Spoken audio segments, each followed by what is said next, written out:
Sky, little lamb, do you see what I see?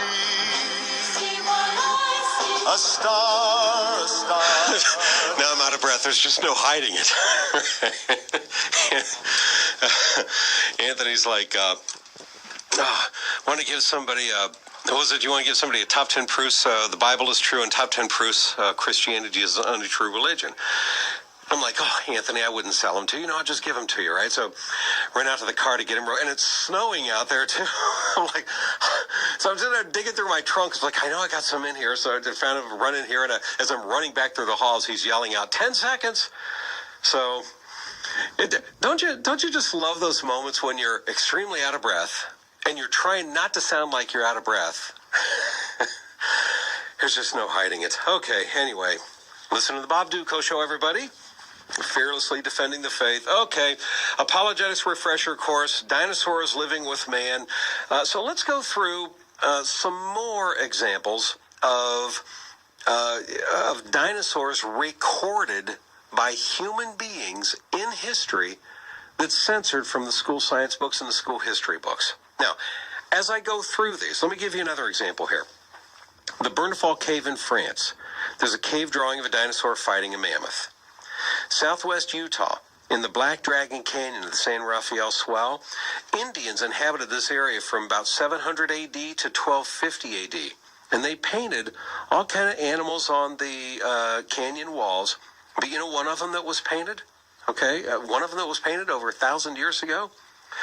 A pterosaur, a 7-foot-long pterodactyl, actually. 7-foot-long pterodactyl painted. How'd they know what a pterodactyl looked like? Now, let me stop right here for a second before I start going through some more of these. Ask your friends when you get in this kind of discussion, ask them, how did they know what a pterodactyl looked like? How did they know in Cambodia what a stegosaurus looked like 1,000 years ago? How did they know? See what your family members say. Here's pretty much all they're going to be able to come up with. Either A, they'll say, well, those people just guessed. They just guessed. How is that logical? That you're going to guess? You're going to make up some mythological creature that you've never seen, that no human eye has ever seen before, and just coincidentally the mythological creature that you created really actually did walk the earth, but their bones won't be discovered for another 1,000 years? I mean, is that really logical, folks? No, so there's no way in the world that somebody is just going to, with their imagination. Oh, with your imagination, you can make up all kind of crazy animals. Don't get me wrong. And people throughout history have made up mythological creatures, there's no doubt. But if you've got people recording images and creating images of actual real creatures that are proven to have walked the earth one day, that becomes evidence that those people actually saw that. I was debating an evolutionist on this once. And he said, so Bob, if I showed you a cave drawing that somebody did 1,000 years ago of some 7-headed beast, some 7-headed cyclops beast where all 7 heads only had one eyeball in the center of them, would you consider that cave drawing evidence that that 7-headed cyclops beast actually existed?